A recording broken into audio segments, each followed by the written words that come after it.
Welcome to this episode of Arizona Barrio Stories.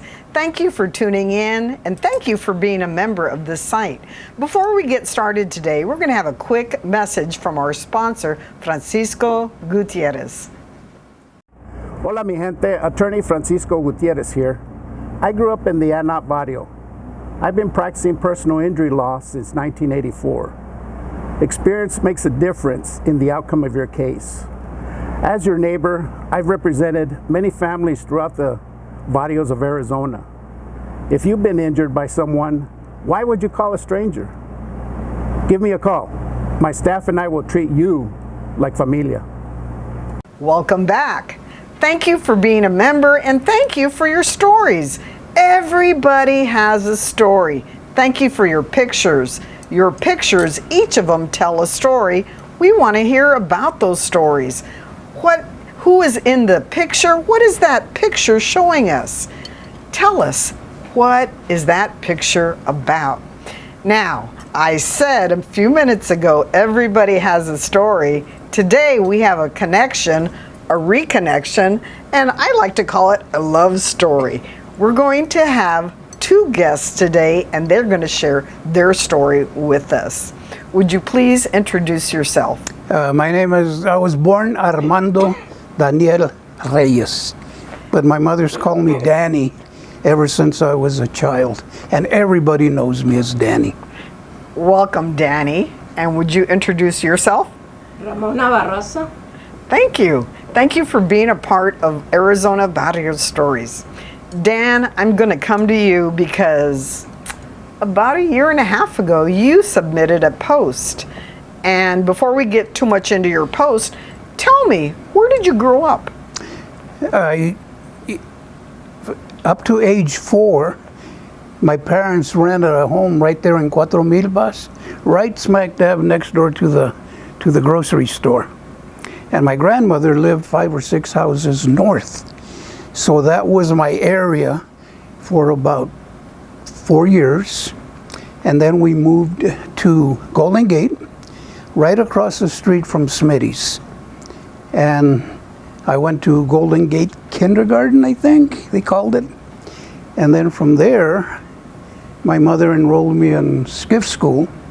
And I went to skiff school 1st through 8th grade. And in the 7th grade, this young lady moved in from Tempe. She moved in right smack dab across the alley from where I lived.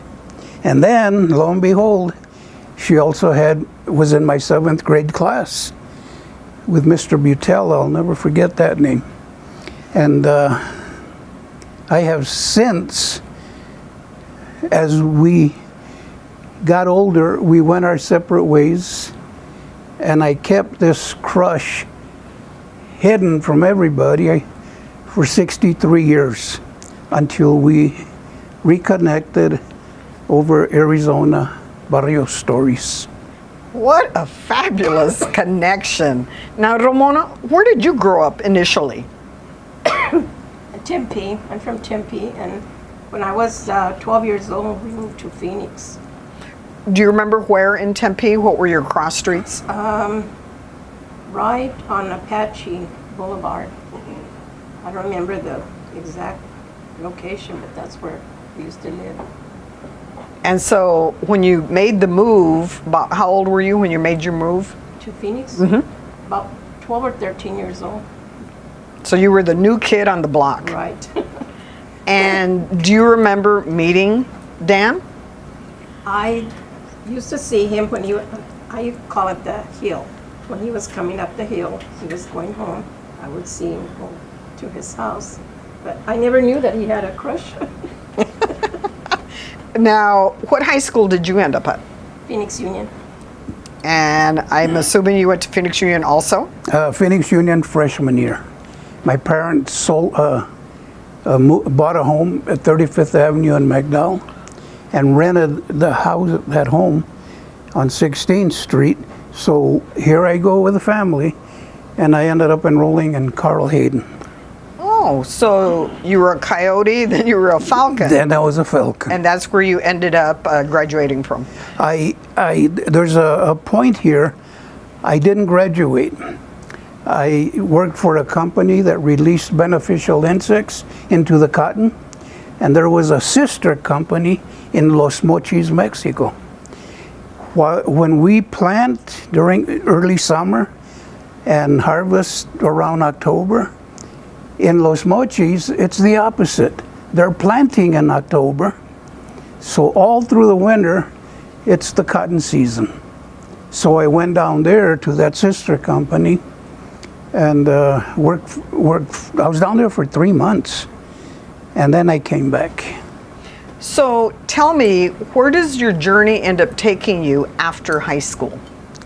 After high school, I ended up getting married at age 17, 2 kids by age 19, high school dropout, working minimum wage jobs, and then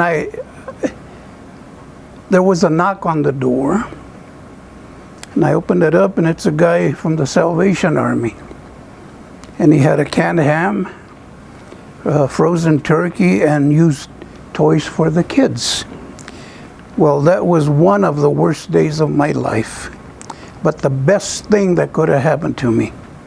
I went back to school. Well, I didn't go to school. I went to Phoenix College, took a 5-part test, got my GED, and ended up moving to Florence because it was very hard to get jobs back then. About what year are we talking about? We're talking 65, 66. I went to work in Florence in 1970, and I took college courses, and then in 71, I moved to Vegas, thinking I could get a job easy working security because I worked in the state prison.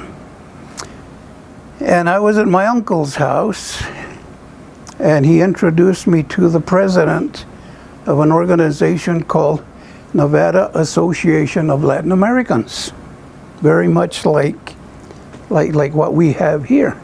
He asked me, "Have you tried with a school district?" I said, "School district? Why would I try with a school district?" He said, "Well, they have a security force."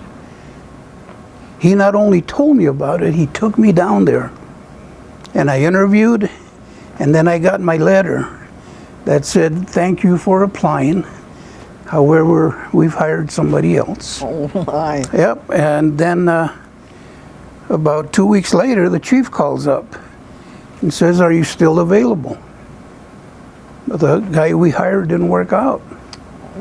I said, "When do I start?" He said, "Tomorrow, 5 o'clock. Oh my. I said, "I'll be there. $1.90 an hour, $4.50 an hour. $1.90, which one should I take?" Let me think about it. Let me think about it. I was there the next day at 5 o'clock and spent 30 years with that department. Ramona, after high school, where did you end up? I got married when I was 18, and I had 4 sons.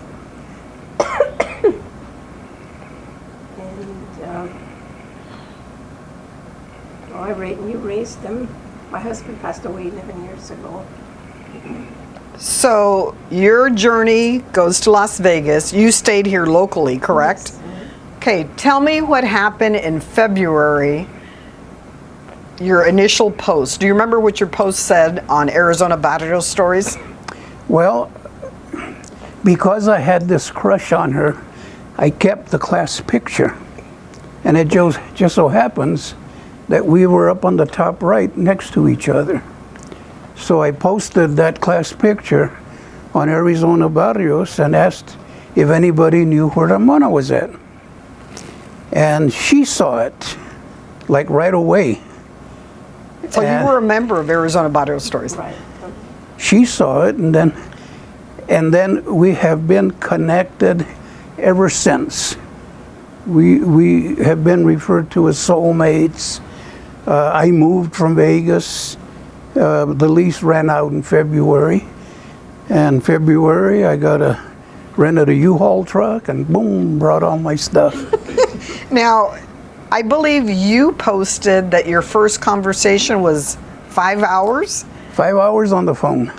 and you found out you had a lot of things in common, correct? Yes. What are some things that you found out that you had in common? Well, one of them, unfortunately, my son, Armando Jr., retired from the Arizona Department of Corrections 20 years. And he kicked around for a year and a half doing construction. And he hired onto the Gila River Police Department. And 2 weeks into the police academy, at age 42, he had a massive heart attack and passed away. I'm sorry. Ramona's great grandson worked for the Border Patrol in El Paso. And he had a traffic accident that took his life on duty. So we both are survivors of fallen police officers. That we have in common. Plus, she had 4 children, I had 4 children. I think about 8 grandkids, 6 to 7 great-grandkids. So we're kind of on the same wavelength, if you will. So when you talk among yourselves, what are some memories that you miss from the old barrio? Well, one of the things that I missed is La Plebe, the kids. My mother happened to be the neighborhood barber. Oh. So needless to say, all the kids would come over and get their haircut. Let me tell you a little cute story about that. When I was taking care of my mother here in Phoenix, 2006, 2005, I needed concrete poured. And I put the word out, I need a contractor to come pour some cement. Well, this guy shows up, and he starts telling me, you gotta do this, and I gotta do that, and I said, I know what needs to be done. I used to do this kind of work when I was 13 years old. I used to work for a man called Joe Jaramillo from Golden Gate. And he said, well, I said, how much is it gonna cost me? And he finally gave me a price. I said, where are you from? He said, Phoenix, what barrio? He said, Golden Gate. I said, what's your name? He says, Joe Jaramillo Jr. And Small world. And the first thing out of his mouth was, your mother used to do my haircut. Well, if you want to thank her, she's right inside the living room there. Oh, so my. he went in, hugged her.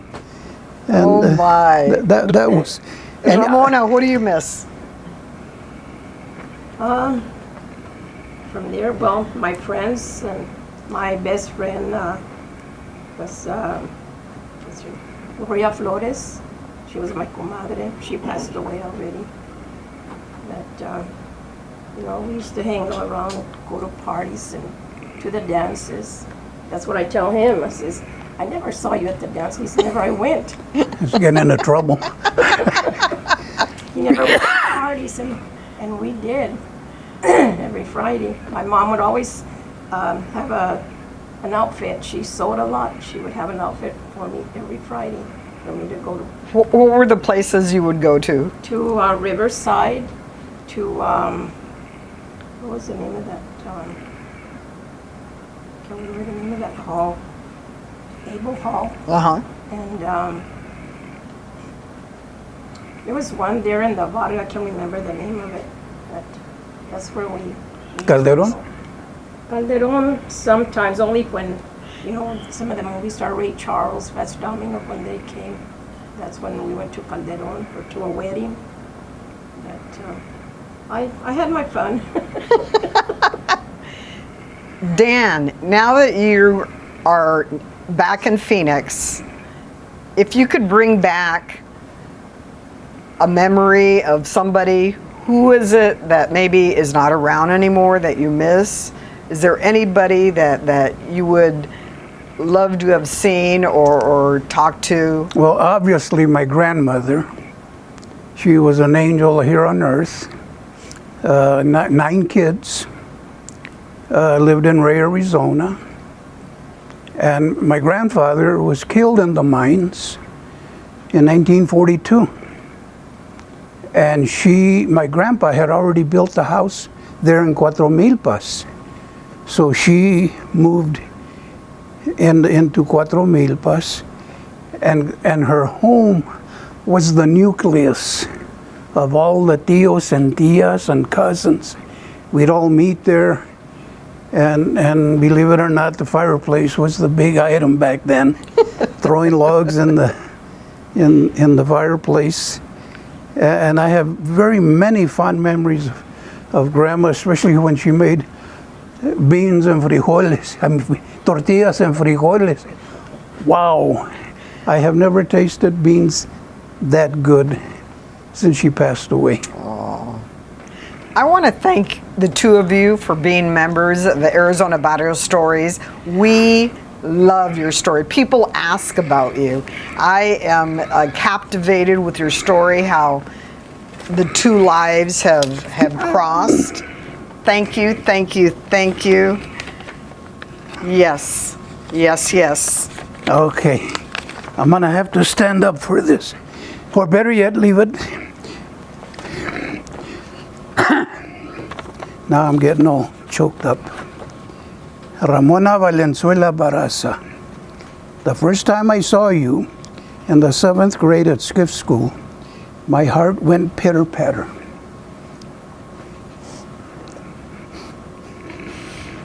I kept that to myself for 63 years.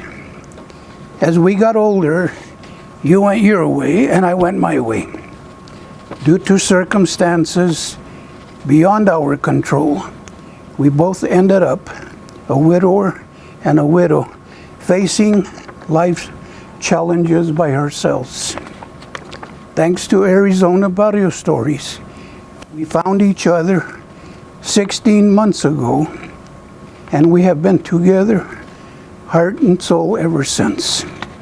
A few months ago, I gave you a promise ring, which is actually an engagement ring, to show my devotion to you.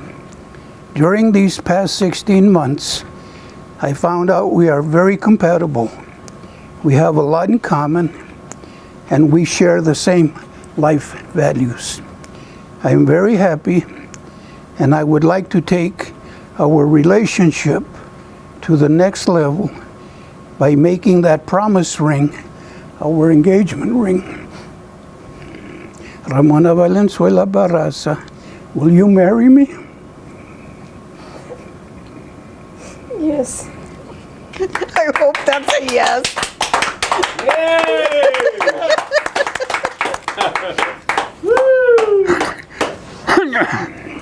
Made me cry. I'm not sure how to close out today's program. Every story that we do is magnificent.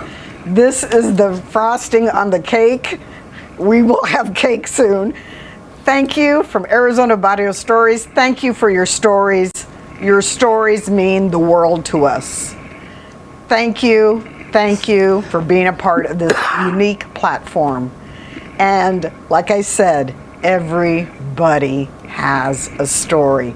I want to hear your story soon. From Arizona Barrio Stories, this is Irma, or Broken Irma. Thank you, and I will see you soon. Hello, my name is David Adame, President and CEO of Chicanos por la Causa.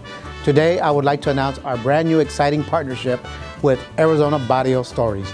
Arizona Barrio Stories is a key part of our community and in line with what we believe in, restoring Chicano history and making sure that we continue to celebrate Mexican traditions, history, family, and culture.